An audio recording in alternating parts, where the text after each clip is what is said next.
You're now tuned into STWF-TV, The Parlay Perspective. The Parlay Perspective.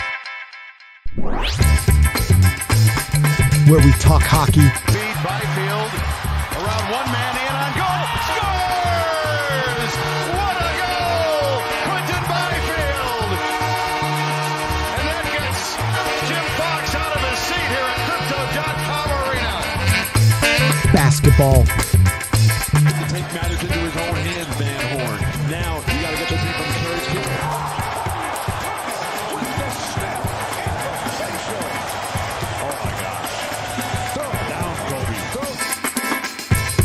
Football. Oh my God! Oh my God! Oh my God! Oh my goodness! Oh my God! Wilson's gonna lob one, and somehow, some way, Paul Richardson comes up with the ball. Cuts upfield, hurdles over a couple of people. Oh my goodness! Did you see that? He hit Steve Brown with what looked like a karate kick. Baseball and more. Goes again. Pitch is swung on a miss. Throw to second base is high. They're going to say that Rojas got in the way. It doesn't matter. Sosa tagged him out anyway. That was an amazing catch and tag by Sosa. In the air along the line in right. Long way to go for Jake. Fouled round, and he's got it. And he's up and over. The Parlay Perspective. The Parlay Perspective. Good evening, everybody. How you doing? It's your boy, Coach Lee. Welcome to the Parlay Perspective. We're back at it like we're mad at it. We are 2 days away from the wickedy weekend.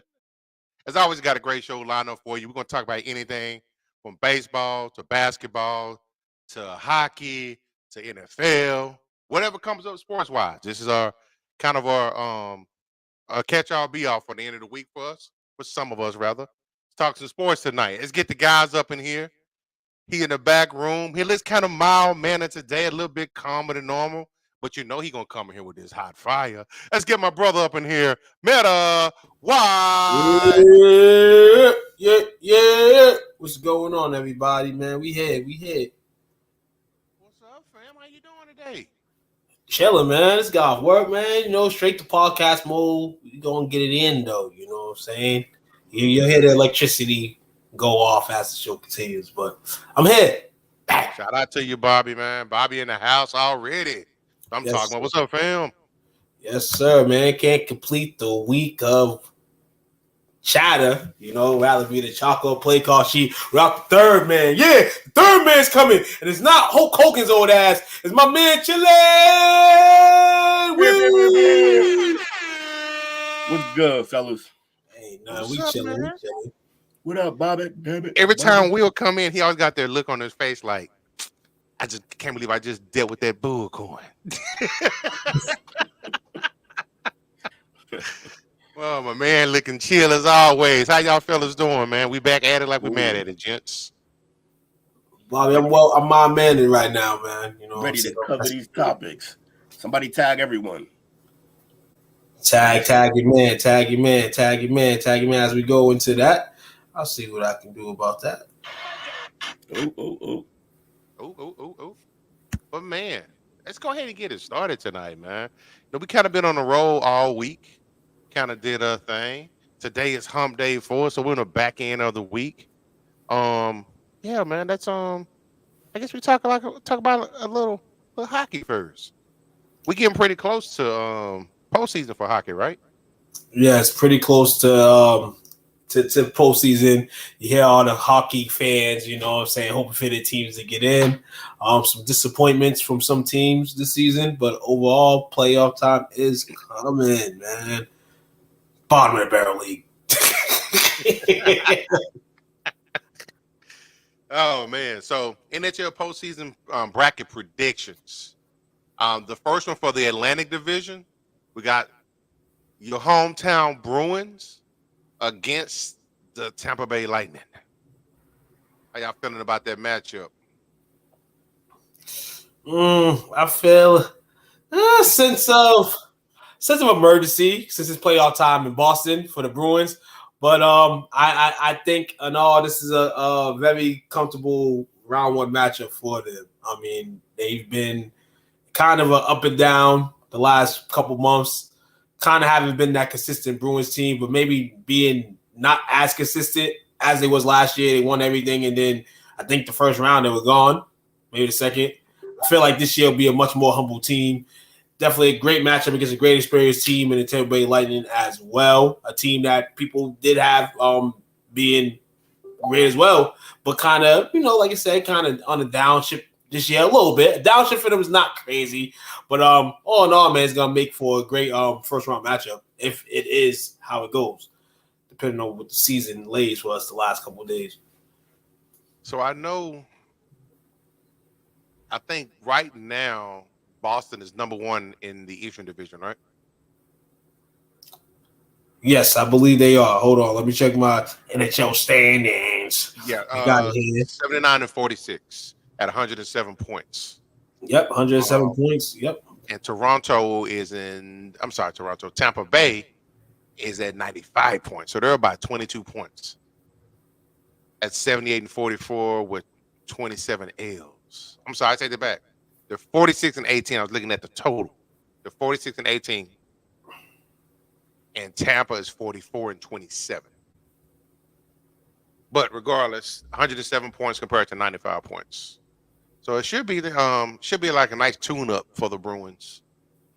Before they start getting into either the Panthers or the Maple Leafs. We gotta be careful though, because last year we broke the point record and got smoked in the first round. I'm pretty sure they was talking about that. When it comes to the point records and winning the President Cups, it's kind of an omen. Yeah, that's why teams, like, one of the reasons teams used to never touch the trophy either. Like they when they win the conference finals, they don't touch the trophy. Now some teams broke it and they broke the curse or whatever, but I still wouldn't. Nah, I'm a superstitious guy like that when it comes to my sports. With sports, yeah, for sure. It's already madness, so I just let the rest of the madness happen. Let me see. I like my Bruins in that series, but it's gonna be, Florida. See, now the problem with that is we overplayed last year. We should have just sat some guys at the end or got some rest. We tried too hard to get the record. We got it, and then also Florida had some injuries. They were not an 8th seed type of team. Hell no. That team was pegged to be one of the better teams all year that year. But you're saying they had some injuries during the year, but during the year, and then they were healthy for the playoffs and tore us up. So it was a bad hit. That's fair. And then and they went on to make a run, like Bobby said. Yeah, no, you're not crazy. They went on a run. Didn't they win it?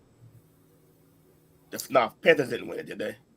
Nah, they didn't. Did Vegas win? Vegas, not, was it last year? Who won last year? I think it was Vegas the year before, I believe. Okay. Avalanche? Who? Did the Avalanche win it? We gonna check right here. But yeah, anyway. Yeah. So series ended. The Golden Knights won the championship last year, beating the hot Panthers, who got hot during that playoff run. Beat them in 5 games. Vegas, that's how you open a fucking franchise, huh? And they've won like 2 Stanley Cups, right?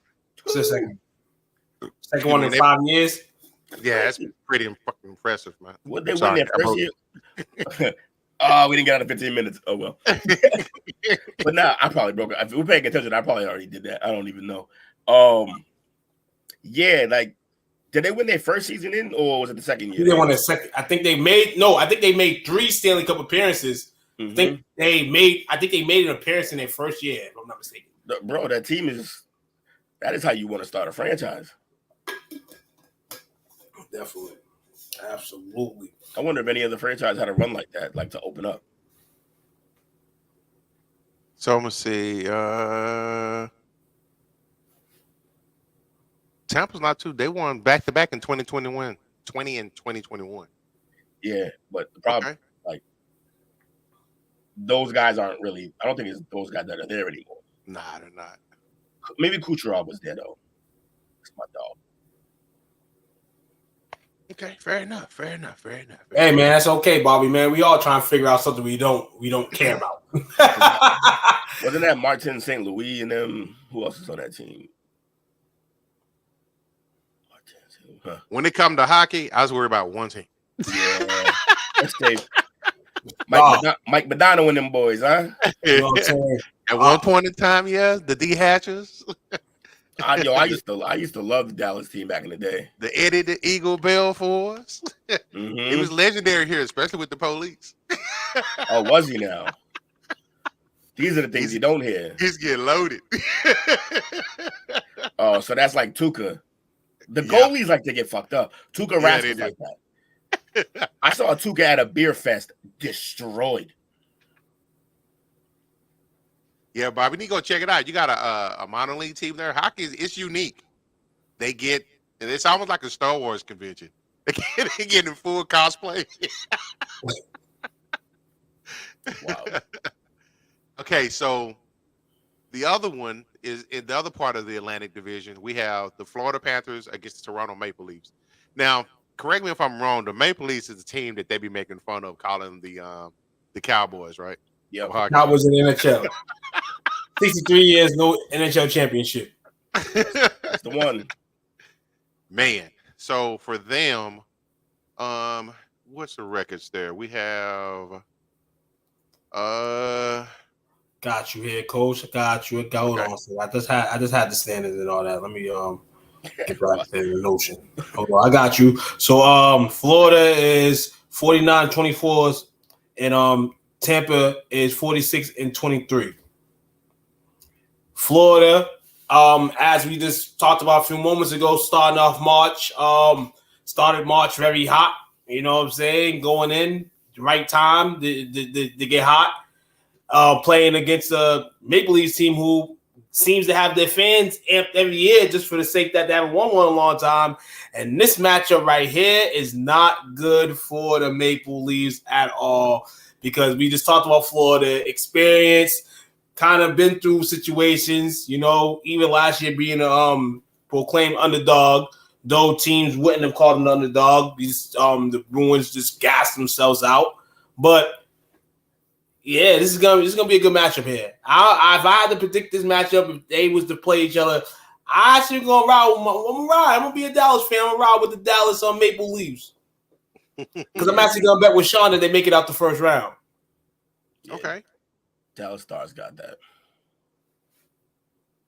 Maple Leafs. Okay, Maple Leafs. okay. Actually, you know what? I think maybe Nope, the Maple Leafs are going to be clutch for once. You giving it to them? Or did you just jinx them? I just jinxed them, I think, but we'll see.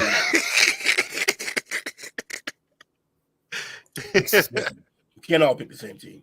I know, right? We're gonna see. We're gonna see, man. We're gonna see. Metropolitan Division. The New York Rangers against the Pittsburgh Penguins. Wait, who? The Rangers against the Penguins. Oh, Rangers. Rangers, Penguins, man. Oh. Rangers flat outstanding. Spoke on last week. If not the best team in hockey, they are one of the best. In their last 10, 13, 4-1. They're just playing outstanding. They're playing outstanding. But you got a Pittsburgh Pens team that, regardless of how they play yearly, they still got 2 or 3 guys on that team that, you know, you don't want to play against. You're hoping this series is over if you're in New York in at least 4 or 5.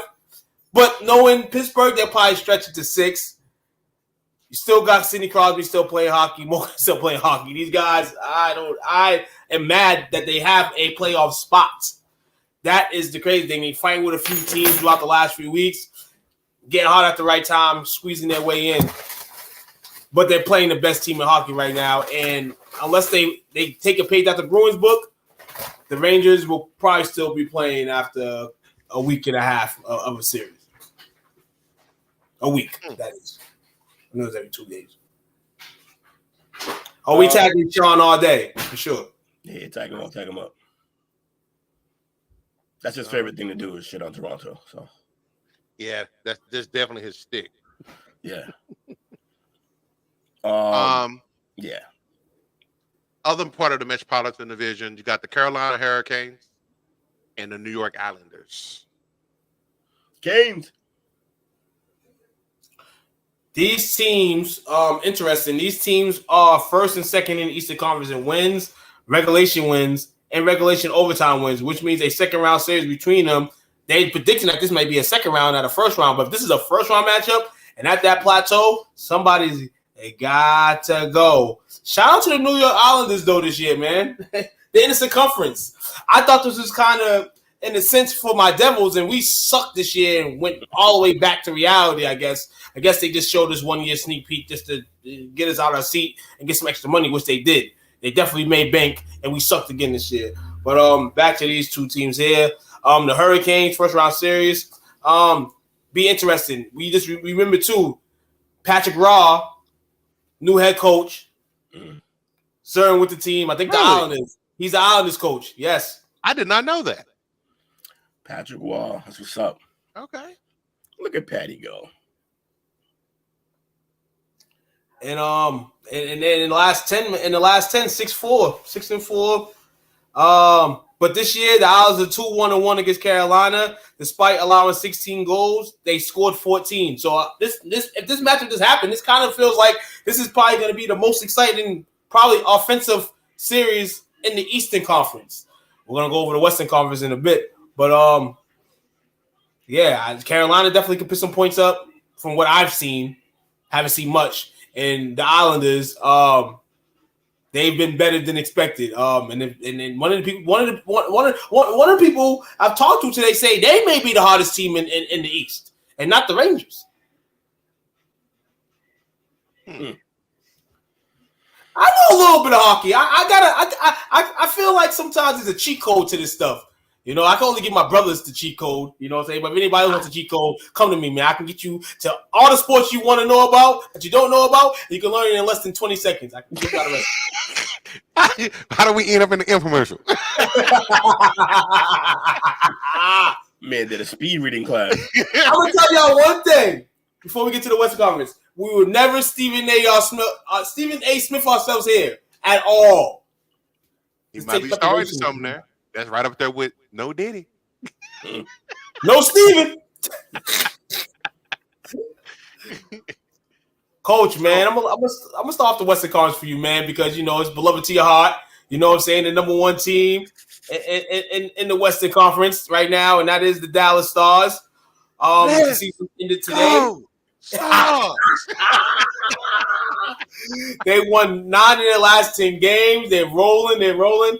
Potential first round matchup with the Nashville Predators. Hold on. Hold on. No. Hold on. Yep. Correct. These standings are acting wild right now, but I'm here correct standings. Dallas would play Nashville, which is weird. It is, huh? Because Nashville is prediction wise, but Nashville after today is a 60. So in reality, if the season ended today, they would play, guess who? St. Louis? Vegas. First round series. Vegas is 8th right now in the Western Conference. I'm thinking that they're thinking that the Vegas Knights are going to jump. Vegas Knights do play tonight. They have a game. 3 games on the NHL slate. But, Coach, man, how you feel about your Stars, man? I'm loving it, man. They've been – so I think – they just lost with was that 2 or 3 nights ago that they lost, but they back on the winning track after last night. They won 3-2. They looking good. They flying fast, man. Our goal is still doing his best impression of Eddie the Eagle. I'm liking this momentum that I'm seeing. It's definitely giving us the vibes as far as the good old days. I know we made it to the Stanley Cup Finals. I think that was back in 2020. Though we did get beat by the Lightning, we just have to get back there. But at the same time, I think they're playing now. You know, they were younger then. They're a little more seasoned now. Some of those guys are still here, and I think we're ready to make some noise in the playoffs. I don't like that first round potential matchup though. If it is the Knights, yeah, it's kind of crazy in the it's kind of wild in the Western Conference, man. The way seeding's projected right now and all that stuff, it just looks like everything's this tight, a close race between all these teams right now, because you have Next, you have the Avalanche, the second best team in the national in the Western Conference. They would play the Winnipeg Jets. Right now, the Winnipeg Jets are in 4th. So the Western Conference looking like they just trying to match stuff up. And the projected guy, lady, knows exactly who's gonna play each other. And these two good matchups already. Vancouver's been playing excellent, man, for real. Jake, your Winnipeg Jets haven't really been playing great this season. This is probably going to be a 4-5 game series at most. We spoke on the Avalanche before the season started. They look like they got something going on with their team, and Avalanche sitting 5 points behind Dallas. They're not going to catch them. But Winnipeg, who's been shaky, 3 straight games, the kind of confidence booster for them. They wrapped their season up on Saturday in Denver, where the Avalanche will play 3 times across their final game. So actually, these two teams do play before the season ends. It's going to come down to the wire, huh? Yes, coming down to the wire. Hopefully, we can get our expert Sean Silva on the show as the playoffs come along. Yes, we need an NHL pro expert, and Sean, I feel like you're probably besides, I don't even know anybody else. I would say Jake, but I would probably give my nod in this situation to Sean over Jake and the knowledgeable guy on the NHL. So hopefully we can get Sean here one of these days just to, speak with the fellas. Fall through for the playoffs. Absolutely, man. Playoffs, come through, man. Come ride with your boys, Shiz. We got the Pacific Division. We got the Vancouver Canucks versus the Los Angeles Kings. Vancouver, second in the Western Conference, 104 points, a record of 48-22, while the Los Angeles Kings hold a 41-26 record, 7th in the Western Conference. National into Monday's game. Oh, no, I'm reading the wrong thing. Go ahead, Coach. Sorry. I was just asking, when was the last time that the Kings were relevant? The Kings? Fucking Jesus. Been a winning, right? Not that long. They won it with Quick wasn't Quick. Yeah. I think they had Quick, the goalie. That's back in 2014 when they won it. Right. So that's not that bad. Yeah, it's not like Toronto. Last time they won the hockey championship was 2014. I tell you, 2014 is the last time the Kings won the Stanley Cup. They're not the worst Kings in the town. You know what I'm saying? Get that to Sacramento. Coach, did you feel the Dallas in that statement? Like, did you feel like I just said it? Is that why? Yeah. Who me? No, not at all. No. Coach, not about Coach. Oh, like they Toronto. The way I said Toronto, I feel like he had flashbacks of me saying that exact same thing about the Cowboys at some point. I did. It's been a minute.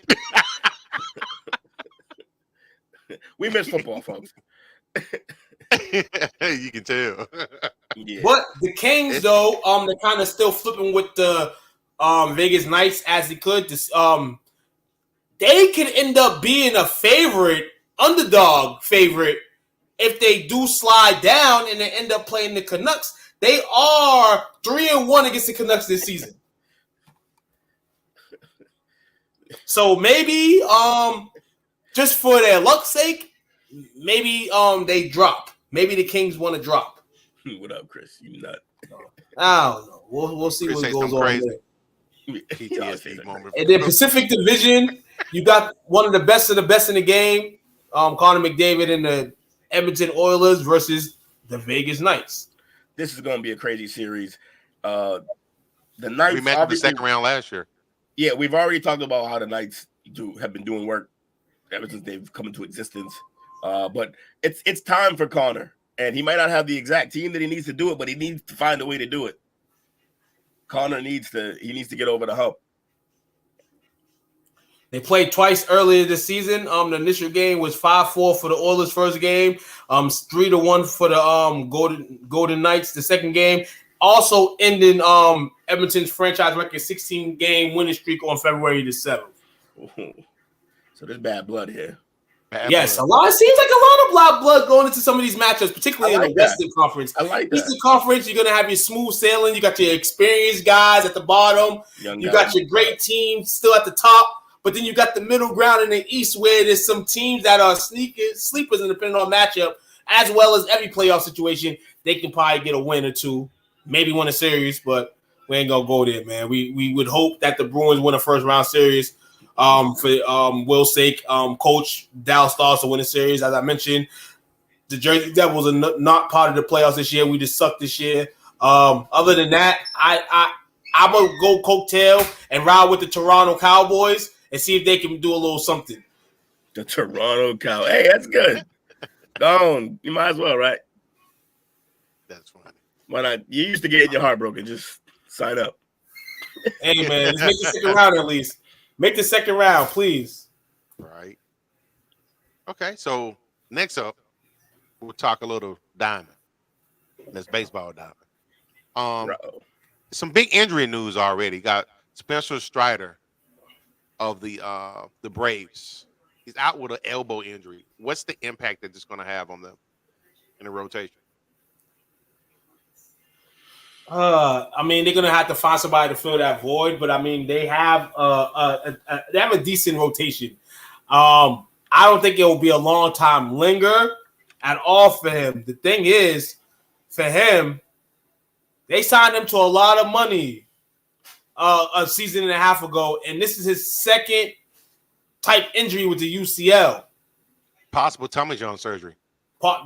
Possible Tommy John surgery, and it throws another thing out of pitchers in the last year or two, just getting hurt off the wax. Somebody mentioned the other day that the reason why pitchers are getting hurt in the sun now is because of the pitch clock.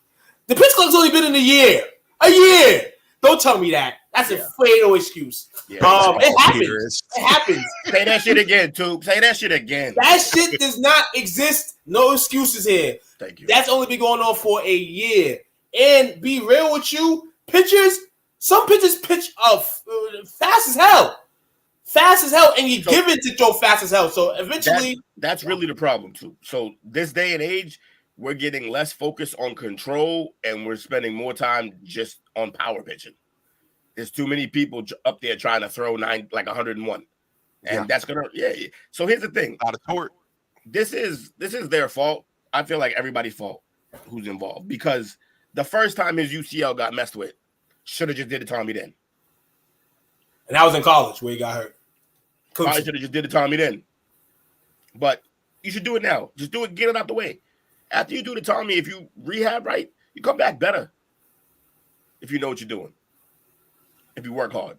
And I'm gonna be real with you, it feels like maybe their rotation isn't as deep as I think it is. Because I feel like every time I see the Braves play, this guy's on the mound. I always see his name, either him or Fried, whatever his name is. Right, Bobby. That's exactly the point. So, everybody's up there. They're just trying to throw their absolute hardest for a short. They treat starting pitchers like they're coming out of a bullpen. Just come in and throw your hardest for a few innings and then fuck off. It's right. You've seen a lot of you see in baseball swing that way for me in the last 3 to 5 years, where it's just now your starting pitcher, your primetime starting pitcher may not even pitch 6. I mean, he's strategic at times, but then you got him throwing the 101 to 110 mile fastballs. Is you gonna do him dirty and not let him play the game? And that's exactly why guys like Kershaw being amazing is labeled basically a choker now. I don't even think he's really a choker. I just think that he was trained perfectly to pitch 6 innings. And when you in playoff games, you ask for a couple more. And he always blew those games, usually in the 5th or 6th, too many pitches. Creatures of habit. Yeah. To a fault. So let me ask you this. So is it fair to say that, I won't say they choked in the playoffs last year, but they underperformed in the playoffs last year and got bounced, the Braves, and got bounced. They had some injuries too, but they definitely ran into a buzzsaw, is what I'm gonna say.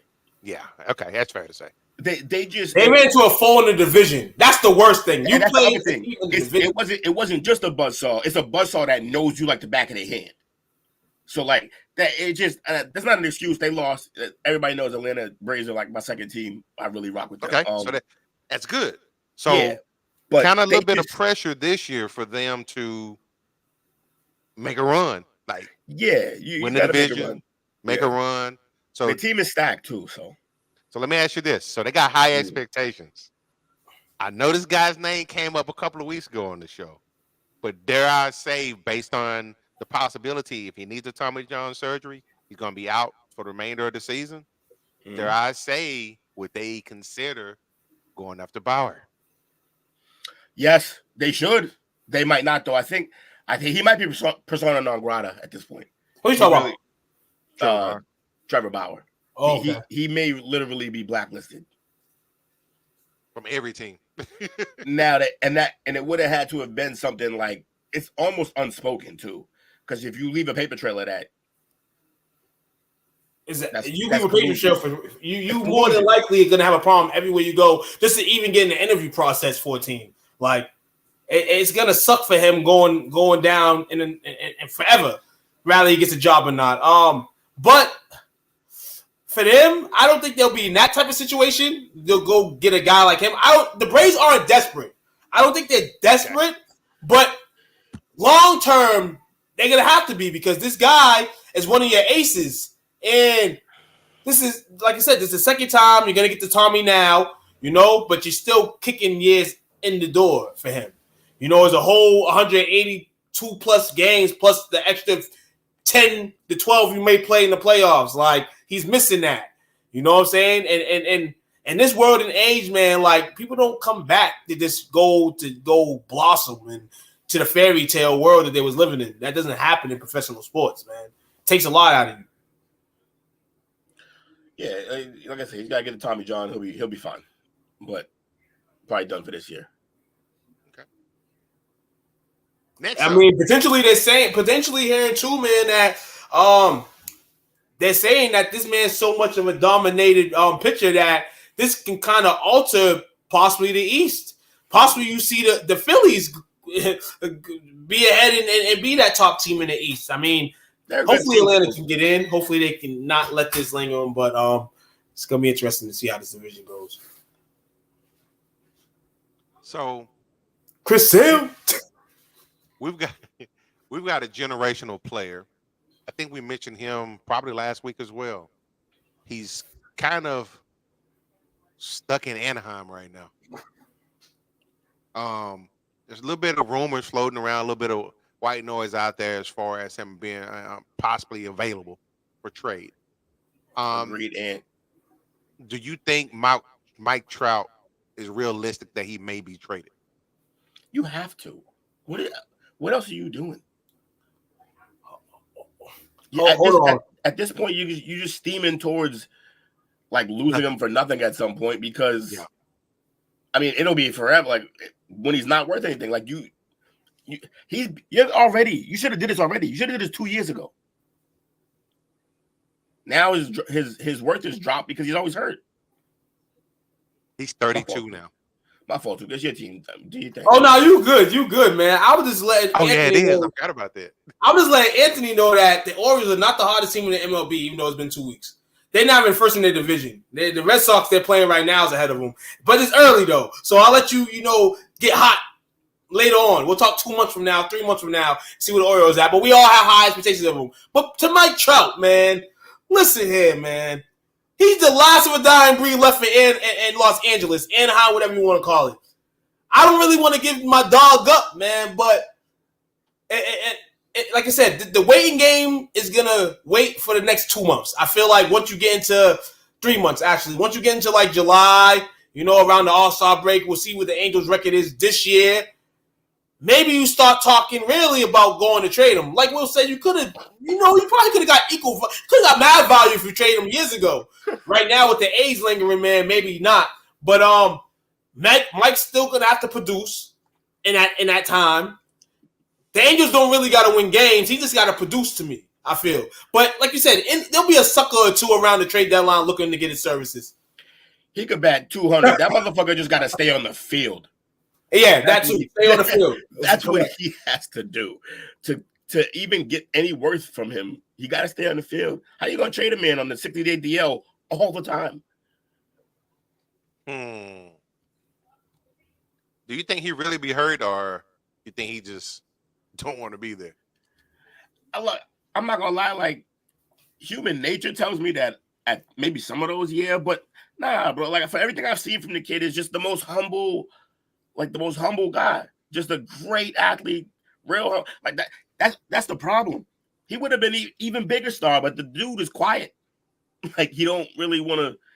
He's like the Joker of the major league. Like he don't really care for all that nonsense. He just want to play. The only problem is he's always hurt.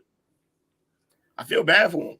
It's like he's too good of an athlete for his own body, and he keeps hurting himself. Too much wear and tear. Well, good thing for Mike Trout, because like you said, Will, when he stays on the field, man, it's fucking amazing. Todd Finley right now with 6 home runs, 8 RBIs. You know he's gonna get the ball up. You know what I'm saying? But injury-wise, man, for his value's sake and for his sake, man, to get to a team possibly that can win a World Series, he's got to keep on playing, man. It sucks they lost Ohtani, but I think this year they'll be a little better. But at the end of the day, they need to start thinking about what they want to do with him to try to maximize that value, what's left, at least. Yeah. They will not trade him for a pack of cigarettes. He's not a Newport. He's not a Camel. This man is a fucking Gold Glove Hall of Famer, whatever you want to call it. He is not a Newport Red. He's not a Newport Green. I don't even know what they call it. He ain't that. Cools. Remember the Cools? Oh, no. He ain't tobacco either. Not the Cools. Not the Cools. Not the Cools. Those were meant to assassinate us. That's unbelievable. Yeah. And I heard in the world, if you buy other cigarettes other than the ones we just mentioned, then you need to start smoking cigarettes. I just told you. But no, you shouldn't smoke at all, man. Stop smoking if you are, but Mike Trout's not smoking. As I vape throughout half the show. Who is that? I said as I vape through half the show. Oh, man. Okay. He's a black and mild wine. Put the wine tip. The wine tip. Oh, my God. I hate the wine tip. Yo, I don't know if I've ever smoked a whole black and mild without, like, throwing up. Yeah, it's pretty hard. We used to pass those shits around. Fucking, yeah. In college, we used to pass those shits around, man. I don't know anybody that can complete a whole fucking black and mild. Me and Day fucked them shits. I couldn't believe that shit. I was like, you're a monster. I threw up outside that nigga's window like twice. That's my cousin. Hold on. Shit. I want to know why he was smoking on black and miles. Because a lot of people that were smoking black and miles at that time was blowing weed too. So what was it doing for you? What was it doing for you? It was basically like when we didn't have smoke. Oh, okay. Yeah. I mean, and then he'd go out and tap on dudes on the court. Oh, yeah. One thing about him, he's going to get busy regardless of the situation, man. Right. And that's our MLB talk, man. We like I said, man, we are improving in the sports frame. We're going to give you news from different plethoras of sports, man, every week, man. We gave y'all NHL preview predictions, maybe, and then MLB news, man. And the MLB's just getting hot, man. 2 weeks in, baby. We ain't going to give you no rankings probably for the next month and a half. But we'll give you news. Definitely too early. My bad. It's all good. It's all good. It was just ambitious. That's all. It was just all good. It was ambitious. I was like, baseball is probably the worst sport to do it in after week one.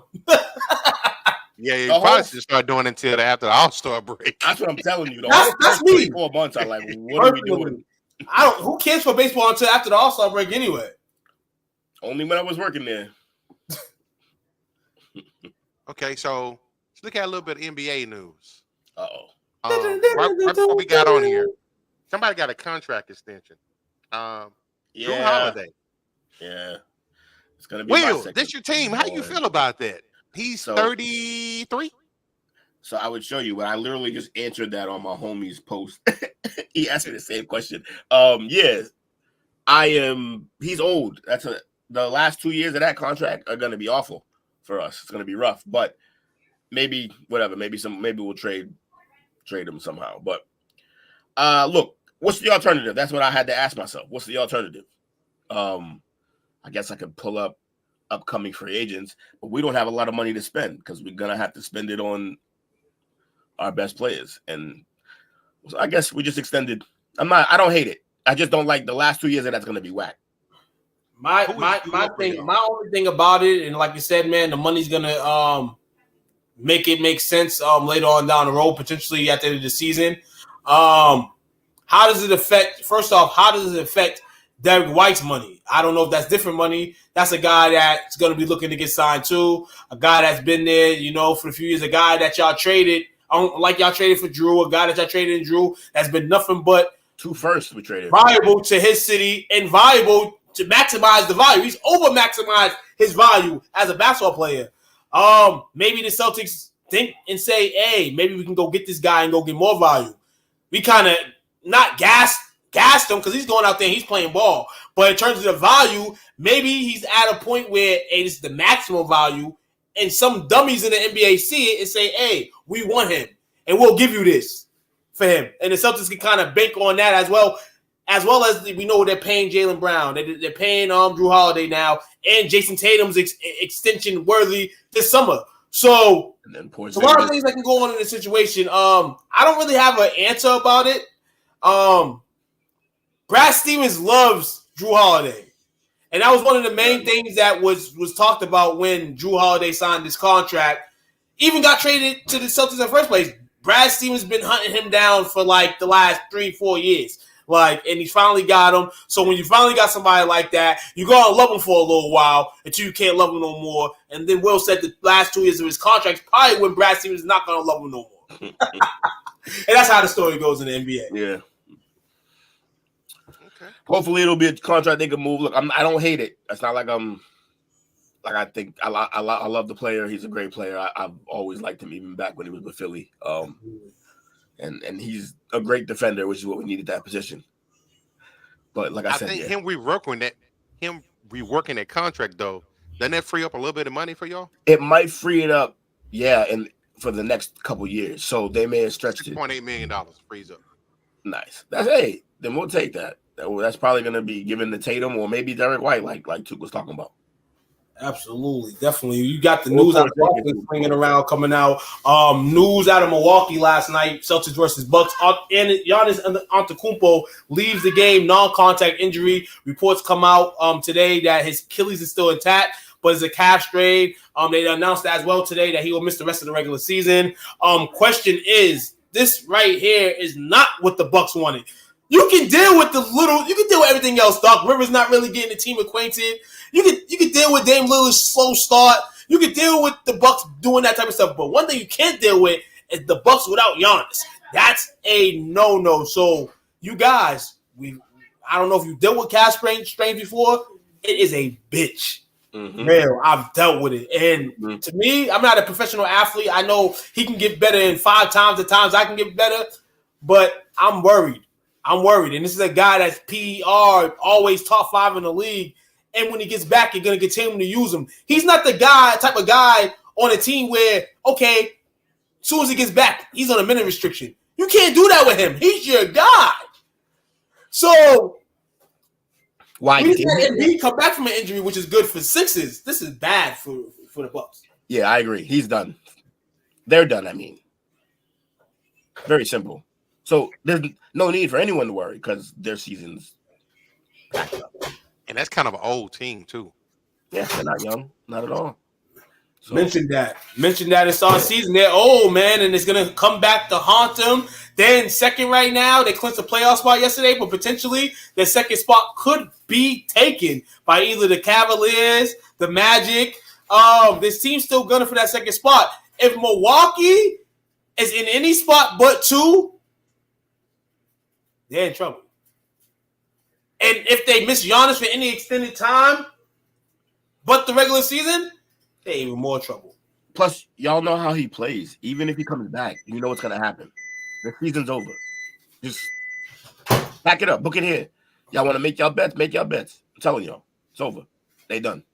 NBA playoffs start on 4/20, which is a great day to start the NBA playoffs. Smoke them if you got them.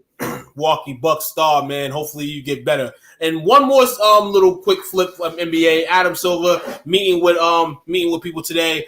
Speaking on the younger Porter brothers and his gambling scandal, potentially banned for life for the league if all the speculations come out to be true, and he did what he did.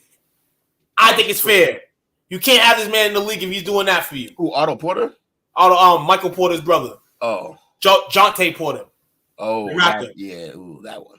I think a lifetime ban is definitely take overseas forever. You ain't balling here no more. You got privilege because of your brother anyway. And then when we give you the privilege, you're not acting like Giannis's brother. It's just being humble. You over here taking more money. He was like, I'm a bum. I got to maximize this opportunity. I got to diversify my portfolio. And why Giannis' brother? Welcome to the locker room. That's his brother. That's his brother. What you mean? You must not have his career could be over if Giannis' career is over. if they think that's an Achilles, that is major. He got to be there for bro. Yeah, he definitely got to be there for bro. And I know we got to be there for the team. He's not getting on the fucking court. He sucks. Do they start Giannis' brother at his spot in the playoffs? Trouble, y'all. Trouble. Here comes trouble. We got to get him up in here, man. What's up, Kenny Dale? What's up, man? I just got done doing BS and bourbon, so yes, sir, man. Marathon, man. Just barge into your podcast, see what y'all talking about. What's going on? What's up? Hey, no, we chilling. Always fun to have. Salute to you, brother. Absolutely. Now we're talking about Giannis and the impact of his injury might have on the Bucks. Did we get clarification what the injury is? Last time out, the injury is a calf strain. That's what they listen to as the Did they give a grade? Did they give a grade? Huh? Did they give a grade? Somebody they grade. No, grade 3. I'm thinking it's probably a 3. I'm gonna say 2.5, 3, but there's no halves, so I'm gonna say 3. it ain't the right time for that stuff. It ain't the right time at all, man. Yeah, I've already said it's sitting down for the rest of the for sure. Regular season. You have to. Got to. You got to make a series run. So yeah.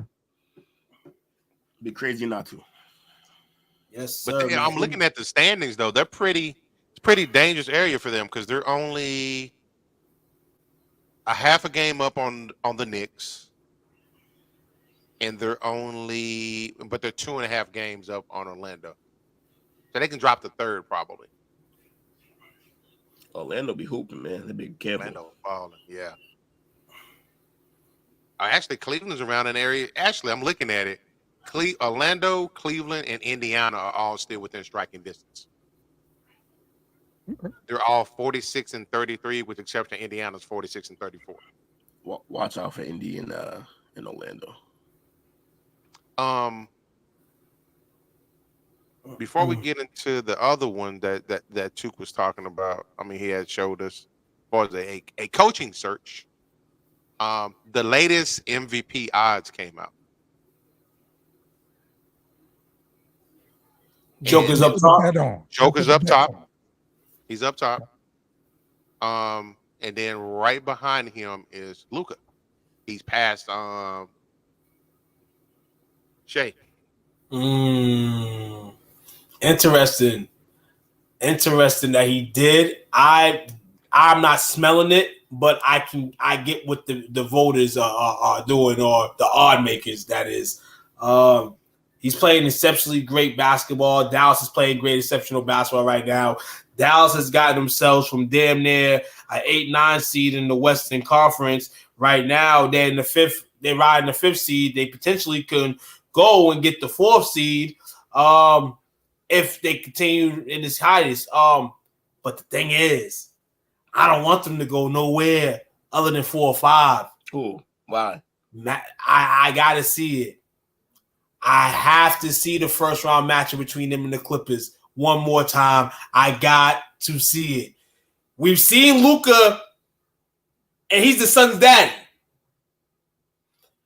He plays awesome against the Clippers in the playoffs, but he can't get it done against them. He's the only one that shows up. He's the only one that shows up. And now you got Kyrie over there with you. I would want to see that Mavericks-Clippers matchup in round 1. That would be a dope-ass matchup right there. Dallas for the win. We need Dallas for the win, man. Definitely, man. So that Kyrie, it's here, man. Not Kyrie, but Kawhi's hurt right now, right? With a knee injury? Kawhi? No, Kawhi.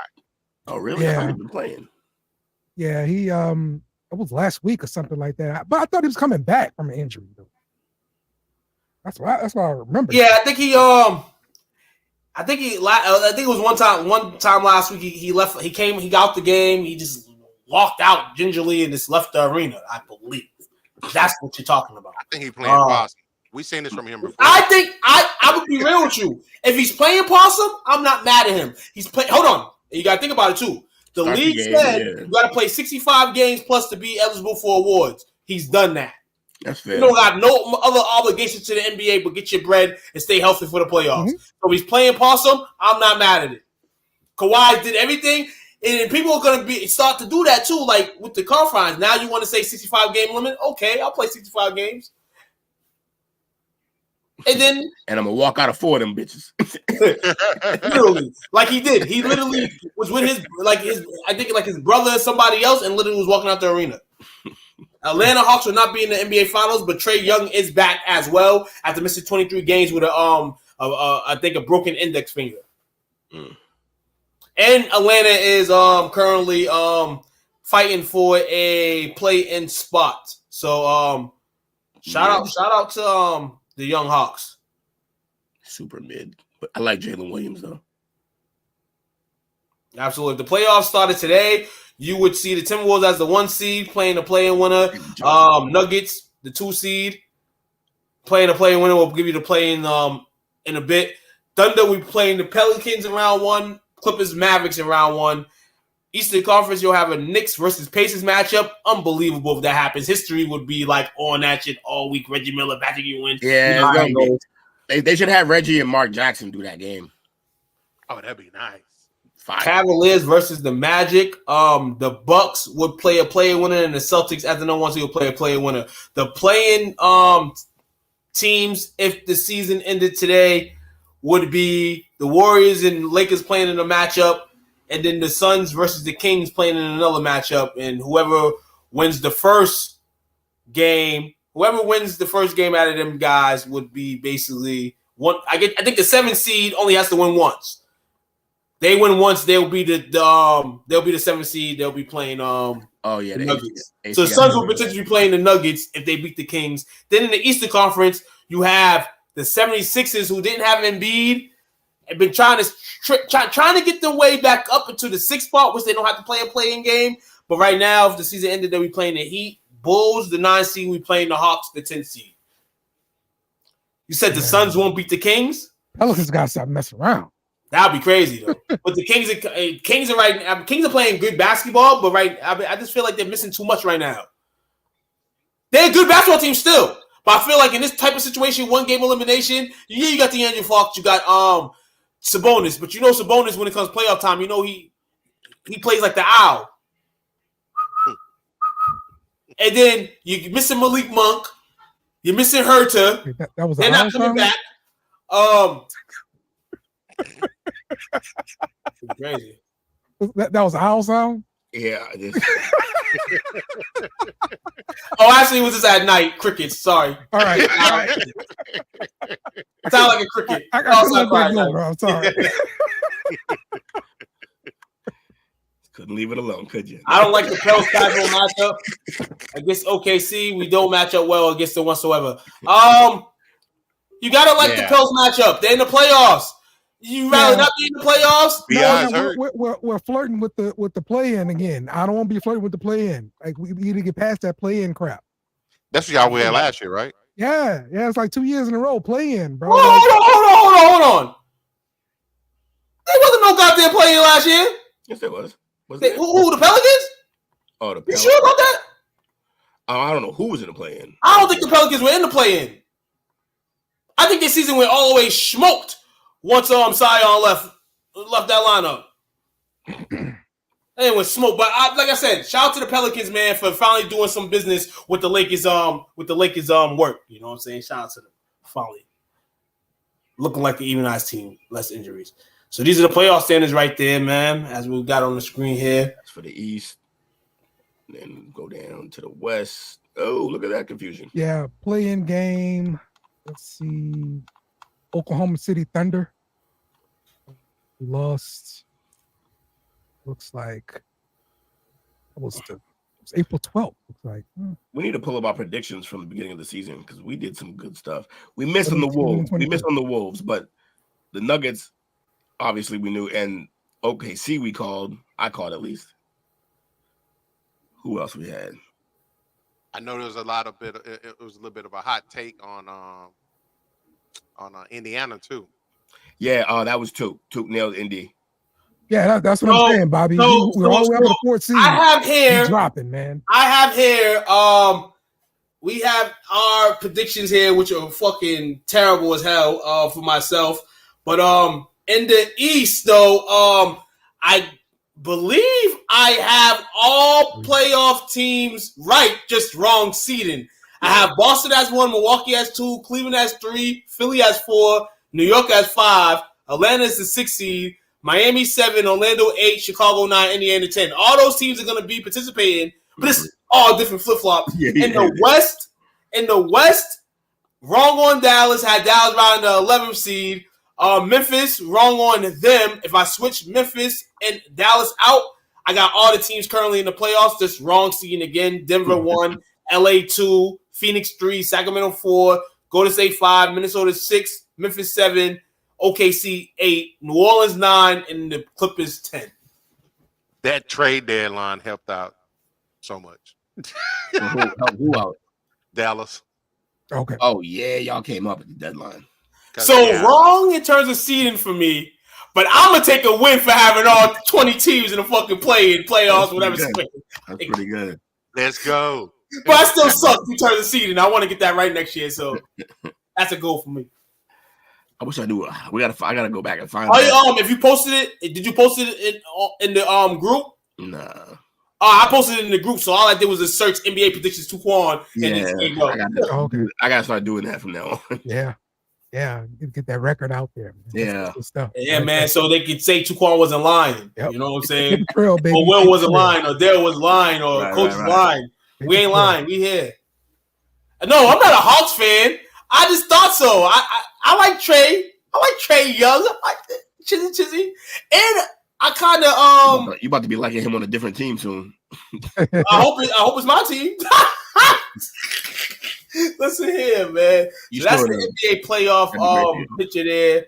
NBA playoffs start next week, man. Get your ounces, get your vapes, get your cannabis, whatever you smoke. I don't know, do the liquid or whatever. NBA coming, man. Fellas, what do we feel about award races in the NBA this year? Award races. Who's y'all? Well, let's start at Rookie of the Year. Real easy for everyone, right? Oh, big man down in San Antonio. Yeah. Big French. All right. I think we all got that. What y'all got for Defensive Player of the Year? I think it's Rudy Gobert. I think it might be Big French again, bro. Herb Jones. I think Big France. They're not going to give Big France too many awards, but if they give him Defensive Player, it'll be dope. I think it's going to be Rudy. But I'm going to be real with you. I was looking at stats last week from inside to the inside, and I think Rudy Gobert does not even deserve the Defensive Player of the Year this year. And I don't even think Wemby do. They both deserve defensive players, but I don't think none of them should get the award. You know, I should get the award, and I'm not even being biased. Who? Anthony fucking Davis should get the award. I was looking at inside fucking stats the other day from him, dog, and he played hella games this year, and the defensive stats is, if not better than Gobert's, then exactly the same. I think he has a fit in that, but his odds though in Vegas are like 8 plus 1,800. They don't even got him in the top 5. That's crazy. It hurts because he's in the 9th seed. That's why it hurts. Stupid Anthony Davis. I'm sorry, Dale. Big hurt. Y'all heard hard or something? I forgot. You had him. Y'all had this guy. He said, "That's all, folks." 6th man of the year. Who y'all got? I'm gonna go Naz Reid, man, from Minnesota, dog. That's my. Of course you are, and I respect it. I love it. And shout out to the WrestleMania fan that had the Naz Reid towel in the stands the other day, and shouted out Naz Reid, and Naz Reid seen it, and he went on his interview the next day and was like, "Shout out to that person."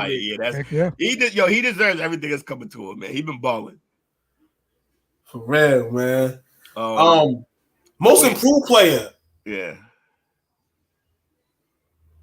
Or do y'all have anybody else that you would nominate for the Oh no, I'm just saying. I think defensive player of the year is going to be Wemby. I think they're going to give them both. I'm gonna be real with you too. I think Maxey.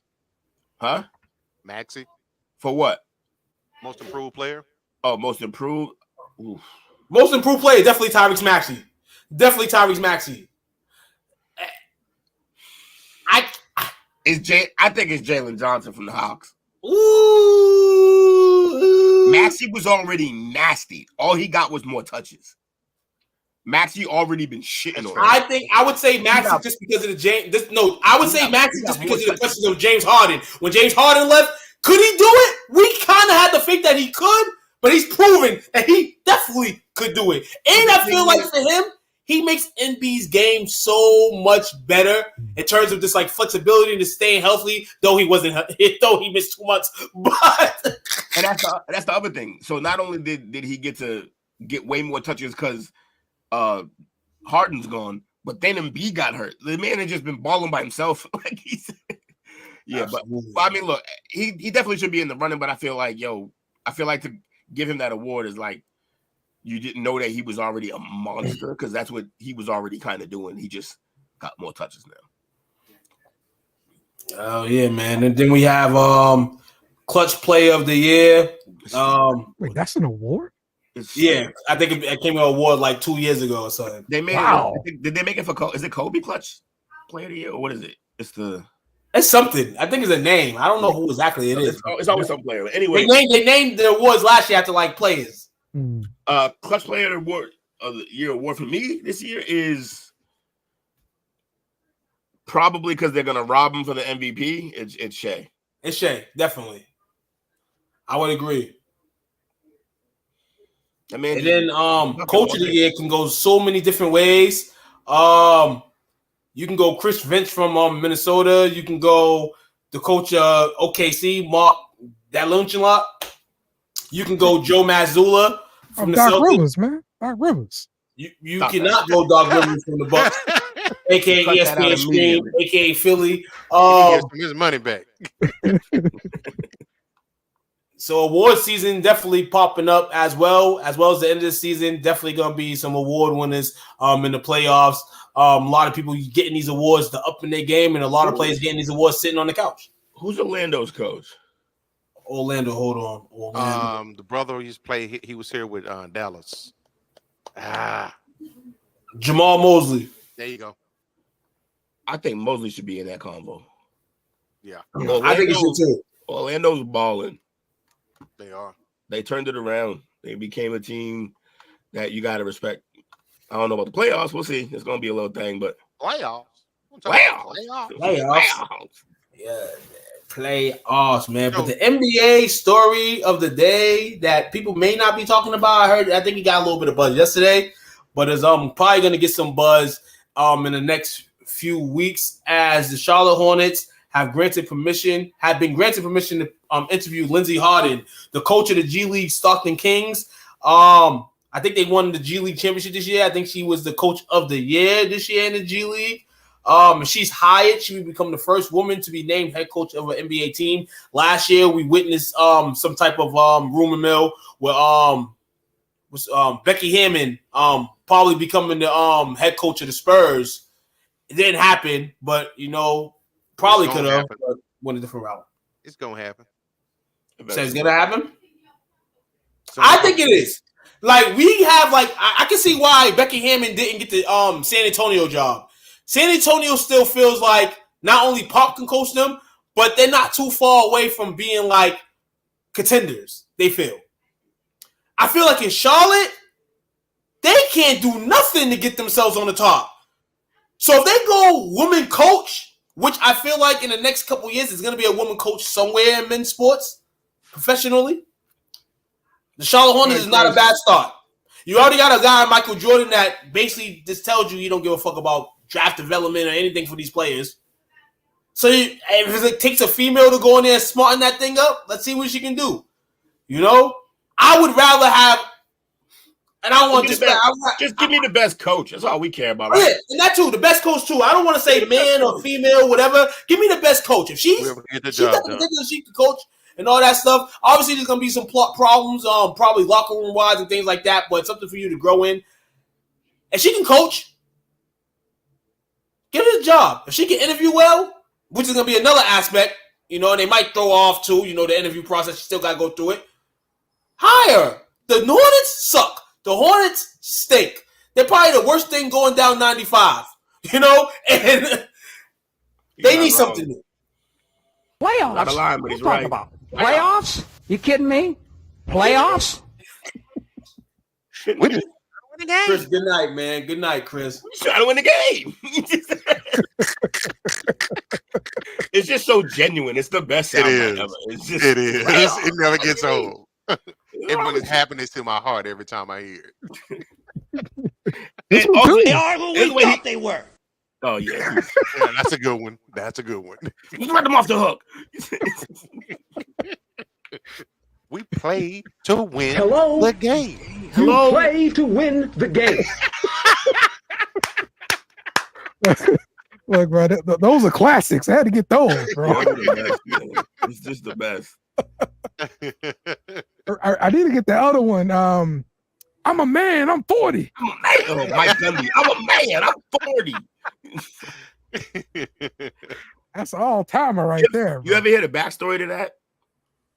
It was something about one of the writers writing something about one of the players, huh? Yeah, but the fallout from that was like it kind of really ruined that kid's career, that whole situation, because it put more of a spotlight on the situation that he was like, I didn't ask him to do that for me. I didn't need that to happen. And then it just became this giant national story and it kind of tanked him. Oh wow. Yeah. He was unhappy with it. Damn. Hope we let him be a grad assistant for him at least. Yeah. I'm a man. I'm 40. Before we get into our last sporting schedule, let's give congratulations and shout out to the whom? men's national champions and the women's national champions. First off, shout out to New England-based the Connecticut Huskies winning back-to-back titles, the 6th overall national championship. Shout out to them in the NCAA tournament where they didn't lose. They won every game by double figures. Shout out for them. Shout out to Mr. Hurley and the crew up there. And continuing, they looking for the three-peat. They're looking to change basketball forever, especially in this world of NIL and a lot more people leaving and transferring. You know, Connecticut had guys that didn't enter the transfer portal yet, and they won another national championship. On the other side, shout out to the Gamecocks, Lady Gamecocks, that is, of South Carolina. Undefeated, man. Undefeated season. I think this is like the 6th or 7th time it's happened in the women's history. A team finishes the season undefeated. Hell of a tournament for them. Went down and beat the beast that was Caitlin Clark and the Iowa Hawkeyes after losing to them last year in the national semifinals. Shout out to those ladies. The better tournament out of the two, men's and girls. Shout out to those ladies and all ladies, as I said in the post the other day, that got a basketball in their hand right now because you know what I mean, the evolution of the game is only going to get better. We just hope that, you know, it ends in a good note for all these ladies playing basketball, man. Yeah, man. I just saw that clip show up on the internet again of Dawn Staley when she made her appearance on the Martin Lawrence show. Oh yeah, that was playing fun. basketball against Martin. So yeah, her and Rebecca Lobo, somebody else was on there. Yeah, that was good. Yeah, that was fun when they did that. As far as you know, what's funny, and we said all year. What was our number one talk about like college basketball all year? There's no giant, there's no juggernaut, and then a team went in and won by an average of 22 every game. So it's like the NCAA sold us out. Yeah, I think the NCAA always does that. The men's, they always do that. They sell us out. Like they're like, oh, parody, because they know they probably catch it with the women's game, and they say, hey, man, we can't really do this for long, man. UConn has beat A by 20. So let me ask y'all this. So they are only the third team in the last 33 years to win back-to-back championships. Who were the other two? I think one of them was Florida Gators. Yep. 07 and 08. Yep. And I'm gonna go on a limb here. I'm gonna go. It was UConn again. Yeah, that's what I'm thinking about. UConn again. Maybe no. I think it was. It might have been Maryland or Duke. 91 and 92. Dude, UConn didn't go back-to-back with Kemba and then with Shabazz. Nah, that was 3 years later. Shabazz's freshman year, Kim didn't won. Right, because he was Shabazz's a senior when senior year they won. He was a senior UConn when won they it won in again. 99, 2004, 2011. Yeah, I started thinking about that Kimball Walker team too.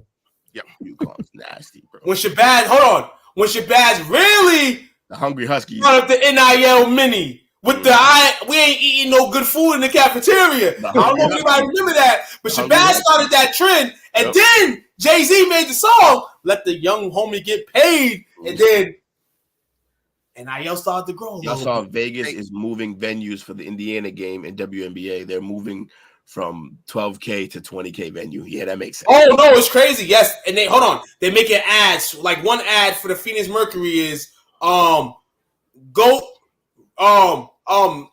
Clark versus the GOAT, basically. So they're all stating right now she's projecting on one picture in Indiana Fever. So everybody's projecting that she's gonna be there. There's not gonna be no flip-flops, which is never in the WNBA. Teams are literally either moving venues or advertising this early as shit to make maximum dollar, which they should, and it's a good idea to do. I told y'all, like day one, it's gonna be crazy. She's gonna change the landscape of all WNBA, of all women's basketball, period. This girl better not suck. What's up with this lady, this WNBA player, like talking smack about Angel Reese or something like that? Oh, I mean, who? I'm gonna find that out. They all. It's the same type of hazing you give the young rookies when they come in. That's all. See, we just don't want to hear it because it's ladies. But this is the reason why the game is not popular. Instead of them uplifting these young ladies to help bring the attention to the game, hit on them. Hey, let me push back on that. I agree to a certain extent, but here's my thing. That's not natural. That's an unnatural movement. It is more natural to want to bust her ass because everybody loves her. That's more natural. Like that, when you see the young buck coming up, like we just talked about it yesterday. What did Pippen and Jordan do to Kukoc? But that was kept in the house. Right. And later on came out. They did it on stage, the maximum stages where they embarrassed that boy. Okay, in Olympics, they messed over in the Olympics for sure. But that was for your country. You got to do that for your country. They didn't have to do what they did to him. They didn't have to, no. Look, this was Stars and Stripes, man. You're going down. I get it. I'm with you. But the common denominator was he was getting the hype, but he was coming to their established team. Yes. These other ladies have no tie to her. I get the competitive nature part of it, but and there's also a part where it's like there's also got to be a little, like, they're human. They got to be a little jealousy when you realize how much you've worked hard and sweat and paved the road, and now she's gonna be the one that brings it. Now you should love her for the game, and I still think they do love her for the game. I don't think they really killed her in any way. All they said was it's gonna be a lot harder, and I think that's a fair statement. Like I said, it's gonna be a hard statement too. I told these guys a couple weeks ago. I was watching Angel Reese just playing in the game against, and I wasn't even trying to say this is a game against a mid-major or a team against a whack team. This was a team against a promptly ranked Division I basketball girls team, and I feel like she had no good post moves, no good nothing. Something that you're gonna need in the WNBA. And I guess if you want to say I was trashing her a bit, I was, but not trashing her, but seeing her game in the season what she need to work on. And if your WNBA player is saying that, I agree with you. But like Will said, man, there's a lot of jealousy going on because these ladies have been balling their whole lives too. This is just not we've been balling a year, then here go Caitlin Clark or Angel Reese has been balling for 3 years, and they got the ultimate stardom. No, it's not that. It's just the way college basketball girls are treated, and the adults need to understand that. And there'll come that time within the WNBA, and you get to play like the likes of Brittany Griner, Diana Taurasi, and that's who talked to smack. About Angel Reese. It's Taurasi, yeah. Taurasi's different. She also said to Clark that it's going to be a tough road. You think it's going to be easy coming here? Like, she's playing against grown women. Taurasi is certified G. If there's anybody that can talk that smack against a person of certified, she might be the GOAT right now. Diana Taurasi. Because she do the same shit that Caitlin do. She might not stroke that shit from 3 crazy, but Diana will go stroke that shit from 3. You know what I'm saying? So I feel what she's saying. I hope that Caitlyn is great. Because like I said, too, the first year, if Caitlyn, after this first year, is like, oh, she's not who we plan to be, and though you don't wait for a second year, she's going to maximize every single thing that happens this year. And if I'm her, I'm loving every single moment of it, even if it's my last moment, because teams are already going to big stadiums for you, changing schedule plans, trying to play in mid stadiums for you. Like, that's dope as hell, y'all. Yeah. Can't hate on that. Like I said, like, I just feel, here, let me pull this up right quick. It seems to be a. While you looking at that, Will, Yeah. I think something else that you got to think about too as well is not just because the old heads are upset that she's getting the attention or the competitor nature coming out of it. Something else that happens in that particular league, she's a straight woman coming into a predominantly gay league. And based on what I've seen, a lot of the players who are straight in the WNBA, they've come out later on and said they pretty much had to leave sooner rather than later because of the hostility that they received in the league. Wow. That seems like that's like front office stuff. Like, yeah. So that's, I feel like, I don't know if is it the team. I mean, hey, I don't know. Will the name Caitlin Clark have more views in the WNBA? I don't understand what the question. I mean, will she have more views? Caitlin Clark, will the name Caitlin have more views? She's, like I said, the more first year, maximum everything. Everything that happens in the WNBA this year that's history-based is going to come from this young lady coming into the league. They're putting everything into her right now. Like, it's all about what she's going to be able to do. It makes After sense. year one, we'll see what happens. But year one's the maximum. Like, you're going to give her that. You know what I'm saying? This for the due diligence she did in college. Like, even if, like I said, even if she's not, at the end of the day, who she's been, okay. But if she is who she has been the last 4 years, then you got a problem, Houston. I think shooting translates to any league. I honestly, I would take on the Pelicans. Yeah. Caitlin Clark, that is, I mean. That's funny. Shooting translates, yes, it does. However, shooting 30-footers doesn't always. We saw that with Trey. He can still do it, but he wasn't at the clip that he was in college the way he was going nuts. Also, they're going to rough her up. She didn't get, like, I don't think she got bullied a lot in college. They're going to rough her up in the league. So, yeah. And she's got to learn how to play through that. I mean, and that comes with experience for sure. So you're not going to just come in tearing everything up like, like your Reggie Miller, but shut up, I think that crap is going to come. She's going to be coming off a pick eventually. Yeah. And swish, Yeah, I think she's going to be facing all pros now, but also she's going to be surrounded by, this is going to be the best team probably she's ever played on, because she's always the best player on her team with not a lot of talent around her. Does Caitlin Clark and Angel Reese play in the Olympics or the main team? No.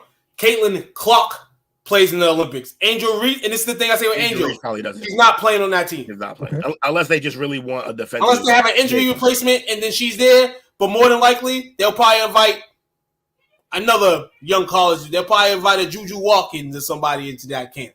But if they need a defensive big, they'll put it in. But she's not on the Olympic team right now as we speak. I seen the roster the other day. You're not gonna get you buckets like that. She'll get you some rebounds, but Miss NIL. It's okay to be Miss NIL. It's okay to be Miss B-Card. It's okay.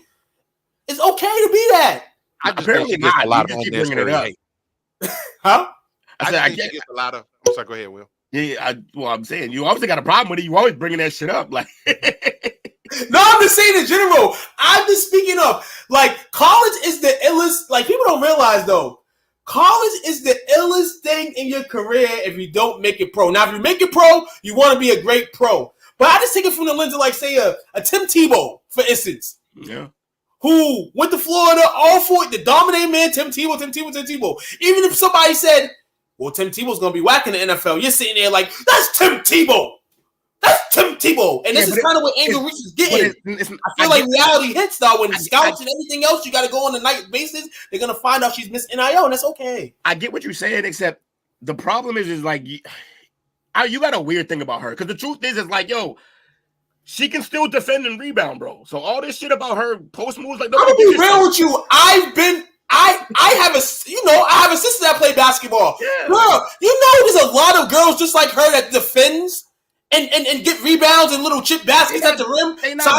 I've seen a lot of females like that. That's why I talk like the way I talk. Are they doing 20 and 20 in the national championship? I don't think so. I see average that. No. Listen, I see 12 and 7.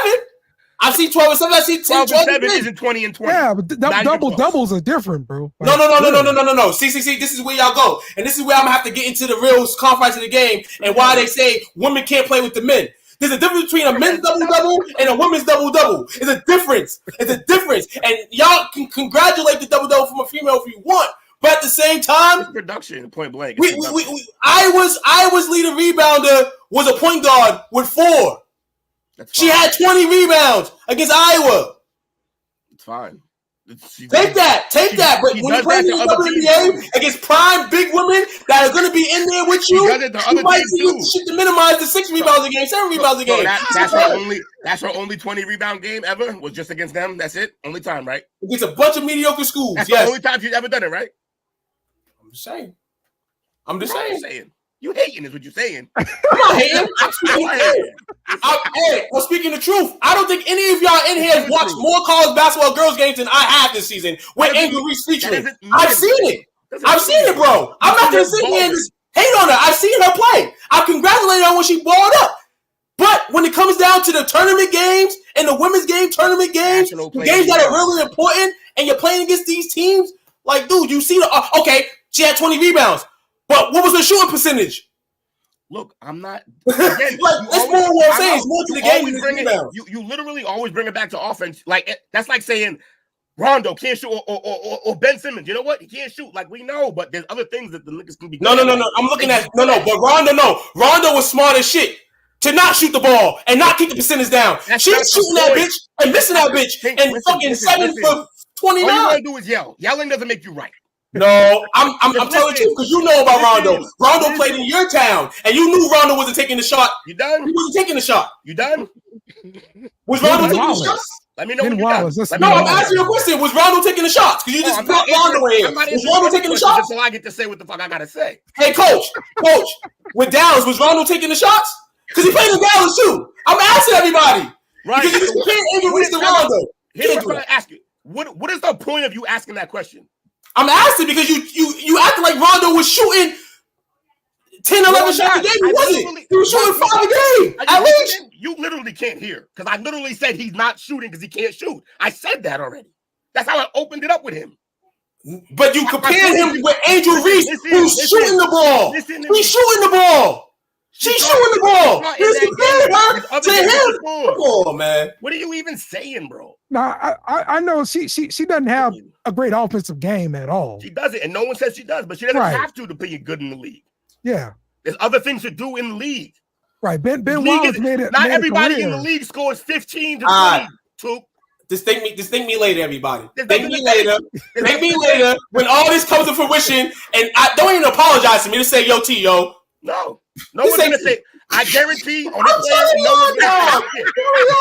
No one's gonna say a word because no one's saying she's a good offensive player. Two isn't mild manner anymore.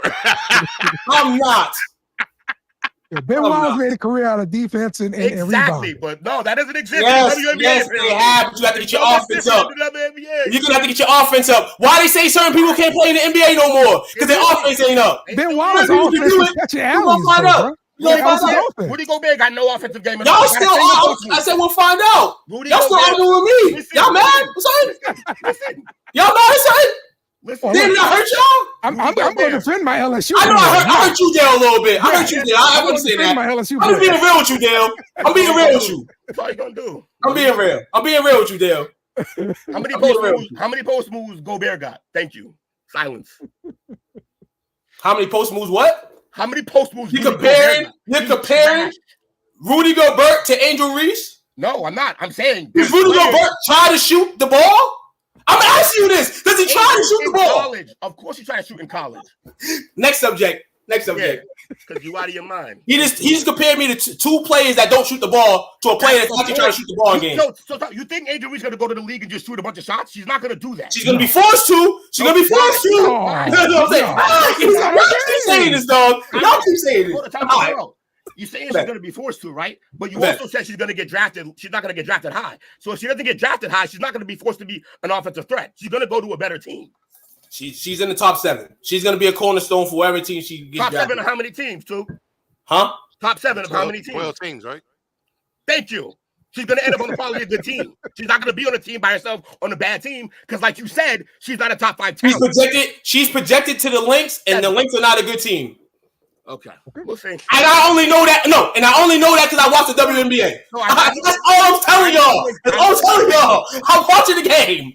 Like, Knicks are in the playoffs. Shout out to the Knicks, man. You don't watch shit. You just bet on everything. You don't really watch anything. I watched the women's game.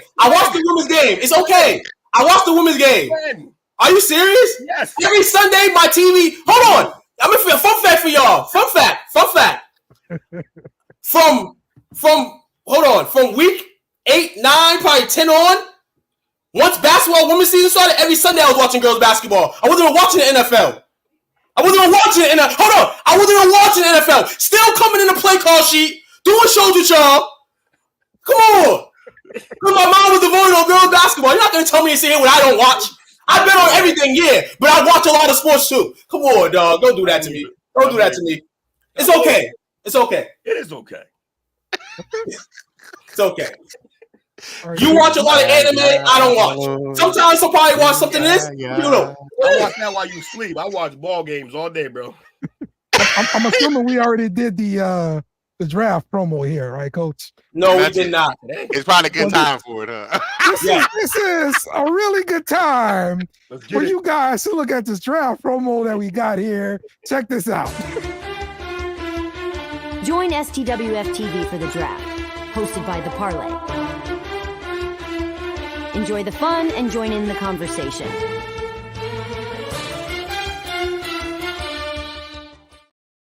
That's right. Join us for the draft.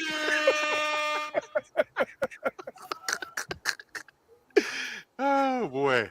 Y'all got the blood going in this morning tonight. Oh, yeah. We got the blood going in here, man. You know what I'm saying? Hey, I got a busy schedule. I don't know what everybody else's schedule is during the week, but I come straight home to do this podcast. Just let everybody know. You know, there's not a lot of time on my schedule. And the time I do have my schedule, I got to devote it to other things as well as everybody else does. But it's not my church on Sundays. It's just Sundays I have a great open schedule where I ain't got to wake up. We went on break for a reason. This wasn't the time for you to get your life story. Let's go. Oh, no, I'm talking. Hey, what we do best is respond to the viewers, great viewers.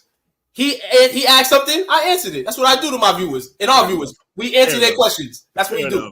That's what streams us here. You know what I'm saying? So Tre'Davious White was signed today. Was that today? Yesterday? He was signed yesterday by the Rams. Give him a 1-year deal. That's a good deal. Yeah. Good deal for the Rams. How much was it? See the specs on it. It's probably like 6-7 million, maybe. It's late. And who was it again? I didn't even hear. Tre'Davious White. Oh. The former LSU corner. Yeah, but he's also always hurt now. Like, I don't even know what. He's coming off of injury. He's coming off of an injury after coming back from coming off of an injury. Mm-hmm. My man blew his Achilles, came back and tore something. Like, that's rough, bro. Or the other way around. I don't know which way it went, but. Yeah. Definitely, in my eyes, how long has he been in the league? 7 seasons. I think it's a great pickup for the Rams in terms of the experience. You know, that background. You obviously probably gonna go get somebody else in the draft, but we talked about this a few weeks ago in their needs and what they needed, and we said cornerback was kind of what they needed. Like I said, he might have some years under the burner, but you know, a great guy to bring in, man. If he can be a practical leader as well as a player in the locker room. Total value of the contract was like $8.5 million.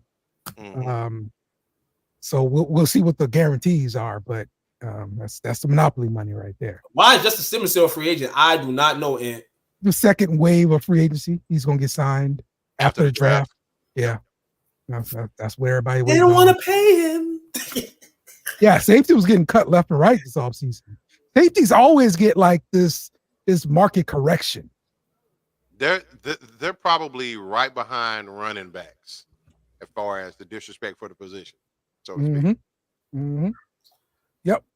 Yeah, man, it's crazy how that is, but it is reality. If you look at the running back position, and now you look at like cornerbacks and all that, there's probably about 3, probably to 6 corners, or say corners, we'll say corners, that you're like, I'm gonna take him every fucking time.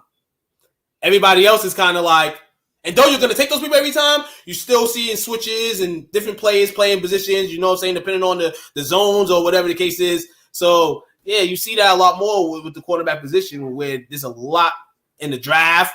It's a lot more players rolling at that position, man, where you don't have to, you know, spend all this money on a fucking guy, like you said, that might be a Tre'Davious White, man, getting hurt, ain't playing.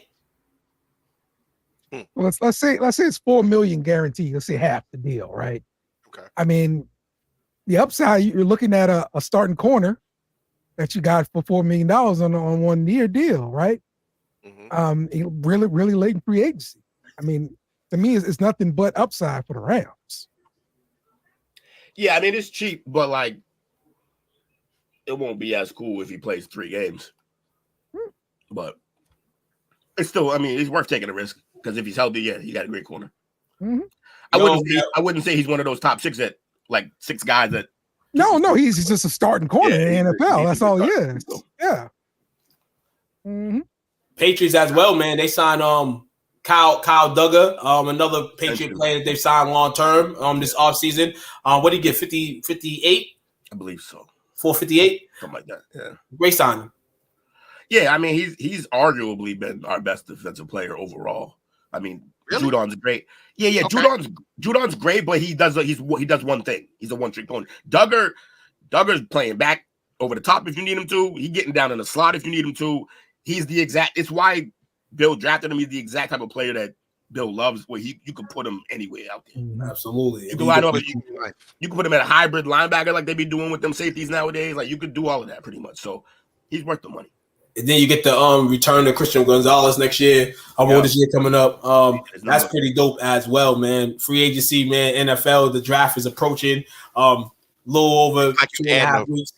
And a free agent or a draft pick, this year with him coming back healthy.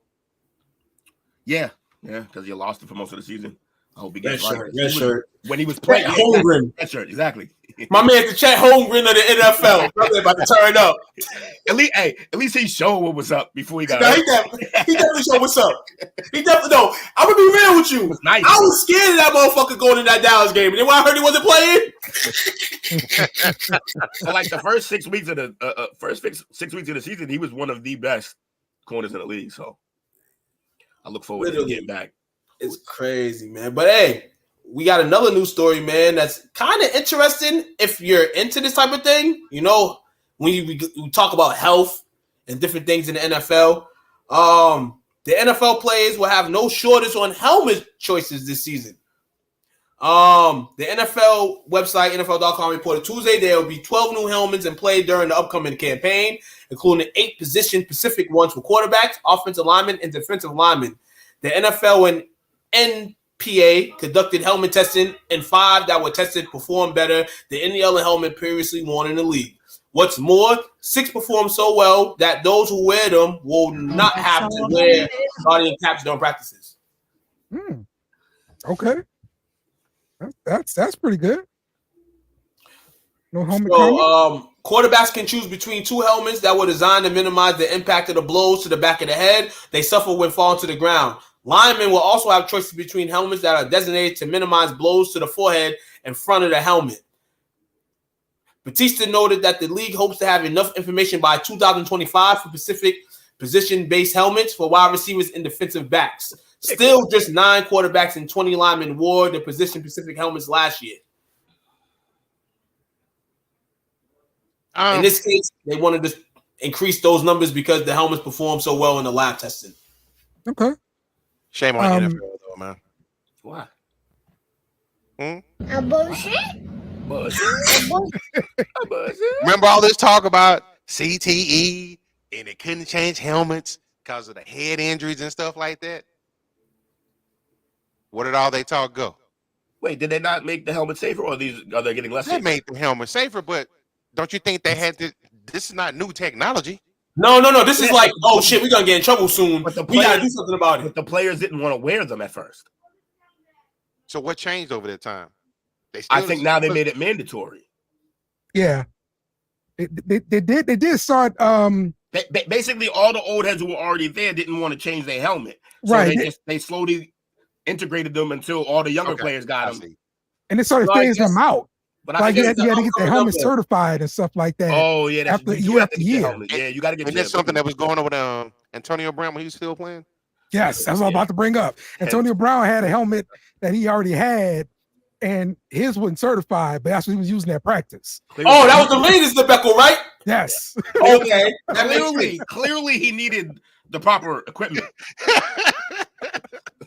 In February, Sean Reed, Athletic, reported the number of concussions suffered during preseason practices and regular season games increased from 213 in 2022 to damn near 220 in 2023, even though fewer overall injuries forced players to miss games. Yeah. But look, the ultimate helmet thing is the big news, the ones that we care about, right? Because we don't care about concussions. Yo, them black helmets are crazy, by the way. We care about I thought they were talking about helmet styles. Like, we gonna get new team helmet. That's what I was thinking. Yeah. When I first read it, we'll get alternate helmet, alternate color now. Yo, this Saints helmet's dope right here. I like it. I like it. So here's the problem with it. Maybe 4 years ago when they like during the color rush and stuff like that. Yeah. Where they wouldn't allow them to wear any other helmet besides the normal helmet. Exactly. So this fixes that, and so now they can wear like another helmet to go with the color rush and all that kind of stuff. And I mean, of course, it's money, right? But look, I like the alternate helmet, like we had the black there, but we wore it with the color rush. Our color rush is all white, and it don't look good when we got a black helmet, all white uniforms. So we'll get a white helmet to go with those all white uniforms. And now we're talking. The best color rush is probably You look like before a Madden game, you just spend 10 minutes on a uniform change. That's right. That's right. That's right. We have to get the uniform right first. Before you go first. Go to the game. Feel good. You play good. Feel good. You play good. That is funny, dog. Come on, man. Hilarious. It's important. It's important. Yo, Took, it's funny you said that because this dude Lewis be pissed because I be picking the jerseys. He's like, why do you even care? Hell yeah, taking mad long picking the jerseys out. All that. I feel you gotta look sharp on the field. I'm a real guy too. Hey, I was playing 2K last week. I was playing 2K last week. I don't know who bought it on my Xbox, but I was playing a little bit last week with the WNBA and the NBA. You came out of retirement? Huh? You came out of retirement? I think so. I think I need a week more of some work. But the uniforms are dope. Like all that. And I forgot. Like you got uniforms from the 70s, 80s, the alternate rushes now. You know the NBA got you like 40 different jerseys now. It's fire. They be having these motherfuckers in short shorts though. I don't like that shit. Like, was that you, Will? Who's about to say what the best color rush jersey was? I mean, uniform. Bengals, white on white. Bengals. Yeah, those white. Bengals are sweet, dude. All whites are great. If that's considered a color rush, that kind of just might be now one of their alternate. I think it's their color rush. I mean, it might be an alternate now. It might have made it their alternate. But hold on, are those the tour kill tours? That's what they almost did on that shit with those uniforms on. Yeah, the white Bengal helmet, like the white Bengal helmet with the black stripes, is the best helmet in football, college or otherwise, or NFL. It's the best helmet. Shout out to the Bengals, Brighton Bengals, holla. Shout out to the Brighton Bengals, man. I wish they played in Brighton and not Cincinnati. Shit. oh, the real bad. Yeah, I know. Have two New England teams. Matter of fact, move the Ohio team. Y'all got two Ohio teams. Move one of these teams to New England. They call them the Connecticut Bengals or something. Talk to the mayor. That was the mayor trying to get the Chiefs. Between the two of them. Michelle Wu. Holla at me. Parlay perspective at its best, man. Fellas, ladies, man. We do all types of sports talk, and I shout out to you two fellas, and the mixture of Jake in somewhat capacity for flipping the way we conduct the show on Wednesdays. You know what I'm saying? A kind of fluid, more fluid. You know what I'm saying? A lot more news to get out, a lot more conversation, a lot more laughs, things of that nature, man. Is pretty dope. Bang, bang. Appreciate you, bro. Then thank you as well, Dale. You know what I'm saying? For coming through. I thought it was a Jake signing, you know what I'm saying? But see, Dale, man. Dale's been a guy. Dale's been a guy in the last few weeks that's been not only consistent as always, but just coming through here, man, showing love to the crew, man, collaboration type stuff. BS and Bear, we definitely got to invade that. We might have to invade that next week or something like that. Next couple. There we go. Yeah, let's do it. Shout out to everybody tuning in tonight, man. Like, share, subscribe always. STWF-TV, our amazing draft coming up, man. 16 days. 17 days, sorry. And counting. So ready. Gonna be dope. Treating it like Super Bowl with the food, man. Wings. Might do some sliders. See what's good. I'm about to cook at work, man. Bring it all home. Sir. Hold on. Shout out to me too, man. I've been trying to be on my baking shit the last couple West weeks. Hoodie's fire, by the way. Appreciate you, definitely. Shout out to the Western House too, my job, dog. Fire, bro. Had to grab me another hoodie without letting them know I grabbed another hoodie. But y'all know what it is. I made these peanut butter cookies today. Okay. But not peanut butter cookies, they're peanut butter chocolate chip cookies with some Butterfinger pieces. Yeah, now I don't know what I want more, the cookie or the hoodie. We see if we get you a hoodie. Also cookies too. Time, man. But yeah, man. Just trying to. I think I'm gonna start baking some exotic stuff in the summer, mixing some stuff together, see if I can get people to eat it. You know how this world is now. A bunch of hot shit. So why not make a chocolate Palooza cookie and see if I can sell it? Yo, you can make like brownies with like Tabasco sauce. I've had some of those before. Two-Face. What's your opinion on those? Honest opinion. I mean it's different for sure, but it's you had a real straight face when you said that. Like you like bullshit. Right there. So I also put jelly on that. Look like I burned an extra hole in my ass. Mind you, the brownies always gonna burn a hole in my ass. The Tabasco sauce. Some people are really adventurous like that, Real. That's the ideal of the cooking, though, man. No bull. It's like to be ideal and then kind of just do your own flow, man. Some people may not like your stuff, man, but you consistently doing stuff, man.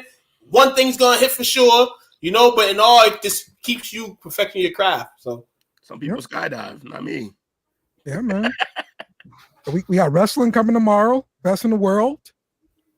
Yes, best in the world tomorrow, man. The weekend after Mania, definitely gonna be a lot of chatter, man. Come tune in with us, man. I think last week's show was crazy in terms of doing shit. Shout out to everybody that's viewing. Shout out to all the marks, because I know a lot of the marks are viewing it on YouTube. So shout out to them. And we're gonna keep continuing to bring y'all wrestling, man, like y'all need it, man. Because we need wrestling. We need everything. Dale, you're here, so I'm gonna ask you because I already asked too. Do you really think that this WrestleMania was the greatest ever? It's pretty close, man. Like I got some real happy memories here with this one. So 2 days I'm gonna go ahead and say yes. 2 days is wild. Undertaker coming back is wild. You know why I said they called the best WrestleMania ever, right, Dave? Which one? You know why they called it the best WrestleMania ever, right? Yeah. They trying to get that man Vince to sell every single stock he got. That's honestly one of my favorite points that Tuga's ever made. It was such a good point. Like, they're trying to distance themselves from McMahon. So everything they do moving forward is the new best thing ever because they don't want to. We're never going to see Do-Rag Vince again. Never. Never going to see Do-Rag Vince again. Have y'all never seen Do-Rag Vince with the ECW Championship? YouTube it now. Yeah. Listen here. We're never going to see that again. Of all the things you're going to say, we're never going to see Do-Rag Vince again. Oh, man, that actually hurt. Nope. Oh, what y'all think about Friday? Do some Airbender.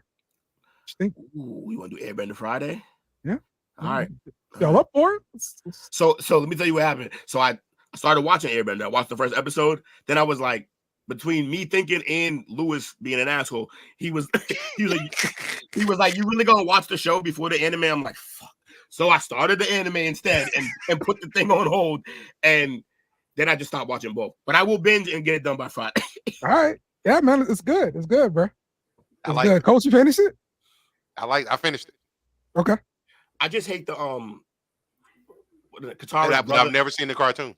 Okay. It's not even about the cartoon. The actor who plays Katara's brother, he's on my list of just punchable faces. I just didn't want to see him at all. Like, he just got one of those faces. Like, I can see that.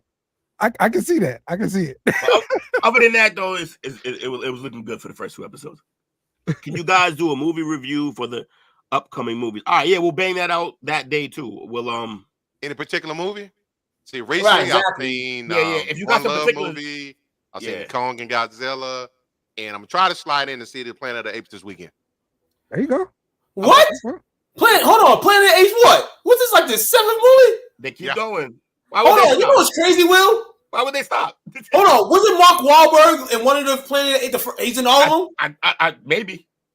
You can't ever tell with that guy. The very first one that came out, I remember the world premiere like it was crazy. They had a world premiere of it in Boston, and Mark Wahlberg, I believe, gave the whole club tickets to go. So we all, as a Weston House One Go Club, go see the original Planet of the Apes. That's the only one I've seen. That's what's up. Really? Wow. That's why I asked. They still making those shits. So what I can see from the trailer of the one that's out now he is very reminiscent of the ones from the 70s, 60s, and 70s, whatever it was. Have y'all seen any of the other ones? I've seen all of them at this point. I've seen all of them. Yeah. Rise was dope. Rise Planet of the Apes was dope. Yeah. This looks pretty good too, man. Yeah, it looks good. Who's in this one? That's the problem with this one. I don't know anybody in this one.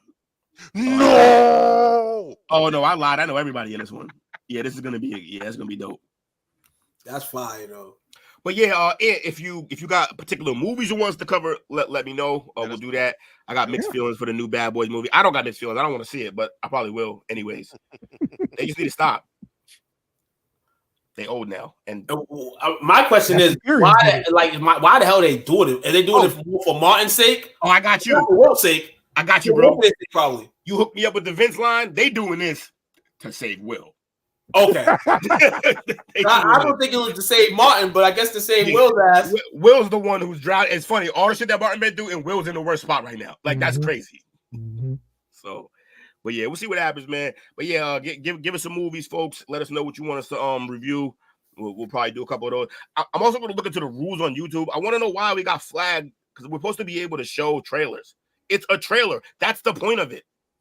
So if we do the review on it, we're supposed to be able to show the trailer. But if not, then we'll just watch the trailer without putting it live and then react that way. But yeah, look forward to that. Appreciate y'all, man. Shout out to everybody who came through. Appreciate y'all. Yeah, absolutely. Let's see. As always, who we have on here tonight? We had Anthony. We had Bobby. Little small crowd tonight, but everybody held it down. Chris came through, hollered at us for a little bit. Dad was on the front end, but came on the back end and hollered at his boys. We definitely appreciate that, man. As always, the door's always open for you, brother. Yes, sir. Appreciate that. Better knock next time. And shout out to my other two brothers on here, man. Y'all, another great week with you guys, man. Looking forward to the show tomorrow, and definitely the series review on Friday. Looking forward to participating in that. I will be there this time. Yeah. Oh. Well, with that being said, take us out, brother. Man, listen, man. Angels suck, man. But we in the AL East, baby. Mike Trout hitting that shit with the cloak back, baby. Find this podcast and others on STWF-TV, the Podcasting Network, wherever you get podcasts.